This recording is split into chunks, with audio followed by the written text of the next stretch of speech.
Hi guys, I'm Ty with Muscle Wiki. This is Cheska, and we're going to take you through the push-up today. So we're going to do both from the knees and the toes. We'll talk through progressions, how to go from knees to toes, and then how to progress from the toes once that becomes a little bit too easy.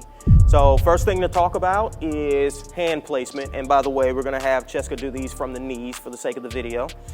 So hand placement. So very simple. Throw your hands out in front of you. That's your shoulder width grip or shoulder width hand placement. So just go with that. That's very simple on how wide your hand should be. Now next thing is going to be elbow placement. So as you're performing the reps, you'll see usually a few different things when people are performing these. They'll either flare their elbows out, or they tuck their elbows all the way in.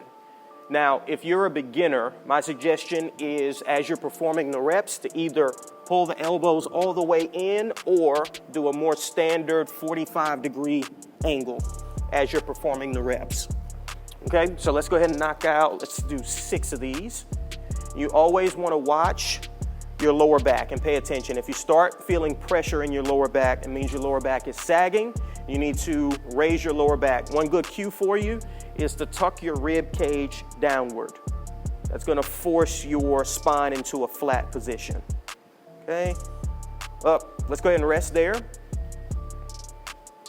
Okay, let's go ahead and cut there. Now, if you are an advanced athlete, if you've been doing push-ups for a long time, if they're relatively easy, what I suggest with your elbows, also if you have healthy shoulders, that's extremely important note to make. If you do not have healthy shoulders, stick with the 45 degrees or the tucked in version of the push-up.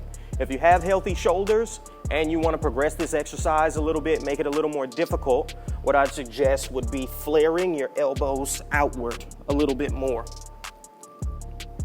like so. Especially if you're trying to isolate and target your pecs. So the pecs are more highly activated. They're in a stronger position when you have an internally rotated shoulder. So you can shift a lot of the tension away from your triceps and directly onto your chest and your anterior deltoid by flaring the elbows outward. Progressing from the knees to the toes. This can be extremely difficult and can take quite a bit of time, but it is doable. So first thing you should do is set a rep range, whatever that rep range might be. It could be 6 to 10 reps, it could be 8 to 12, it can be 12 to 15. You personally decide, and then when you hit the top end of that rep range, it's time to start progressing. So I want to show you the angle on a normal push-up from the knee. So I'm gonna have you go ahead and get into the push-up position. And you see here how we've got like a 45-degree angle going from the shoulders to the knees. This is why a knee push-up is a lot easier. That, and also there's less distance from your hands to your toes. The less distance there is, the shorter that lever is, the easier the movement is gonna be. That's the truth across the board because physics. But also it's a lot easier because again, we've got this 45-degree angle here. So instead of pushing horizontally here, you're pushing downward. So that makes the movement a little bit easier. So I'm gonna have you come back to your kneeling position. And then the way you progress from the knees to the toes, one of the things you can do is put something under your knees.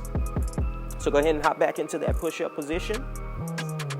And you see how this angle, we're still at a 45-degree angle, or not quite 45 degrees anymore, which is what we want. The higher we start to raise the knees, the more close we get to a normal horizontal from the toes push-up. So this mimics the toe push-up a little bit better. So what you can do is, again, when you hit the top end of your rep range, start raising your knees. You can start with one pad and then add something underneath it, and slowly but surely over time, as you hit the top of that rep range over and over, keep raising your knees until you are pretty much at a horizontal angle.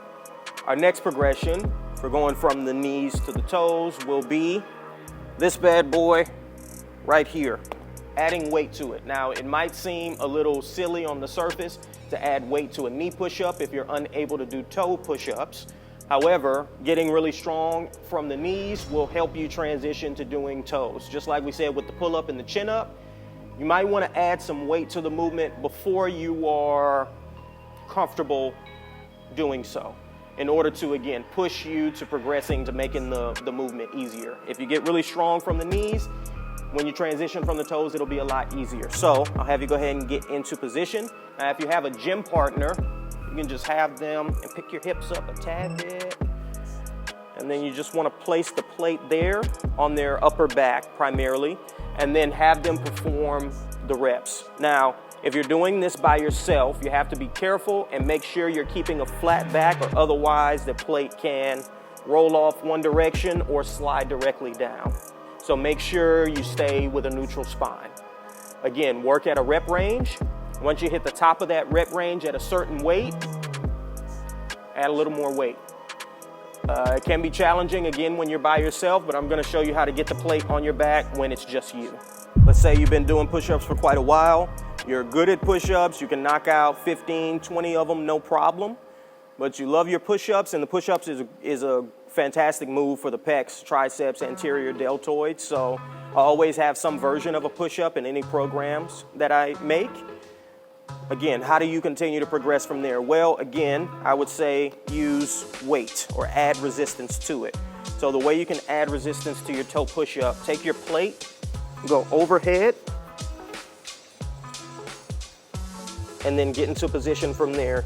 Toe, toe, and then you perform the reps like normal from there. Once you finish the set, especially if you've got quite a bit of weight on your back, you want to go all the way to the floor here, and then lean to the side. Let the plate slide off of you, and then hit onto the ground. You don't want to go straight back because the plates might fall on your ankles or your Achilles, or you don't want to go from that plank position and then just dump the plate off to the side because it could bounce and land on your hand. So down to the floor, slight roll, and you're done. The other way you can continue to add resistance to your push-up is through the use of a band.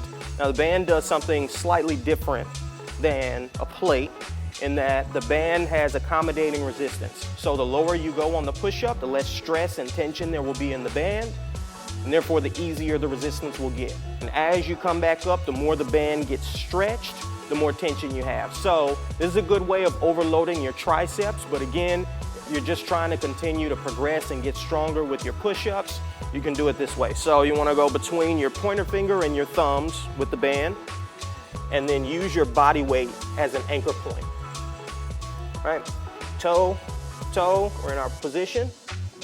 The other nice thing about the band is it'll kind of force you into that 45-degree angle at the elbows, and then you extend back up.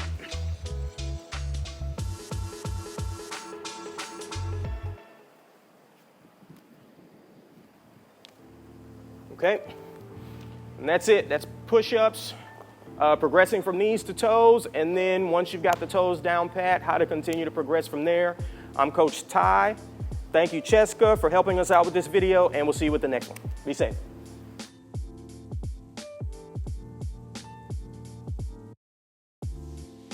So you may have noticed there what we would call snaking up, which is when you go into the push-up and then your hips sag, and that helps you get up. So basically your central nervous system is incredibly smart, and it will help you get from point A to point B as best as it can. So your central nervous system knows that you're stronger pushing downward than you are pushing horizontally.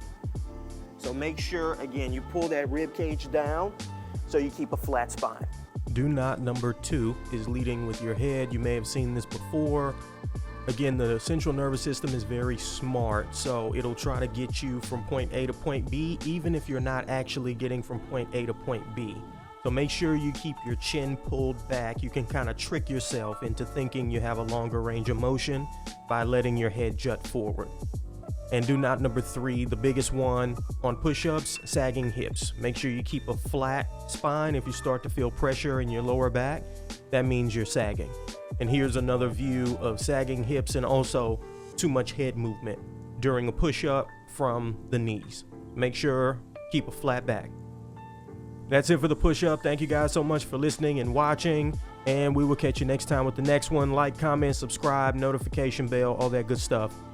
Be safe.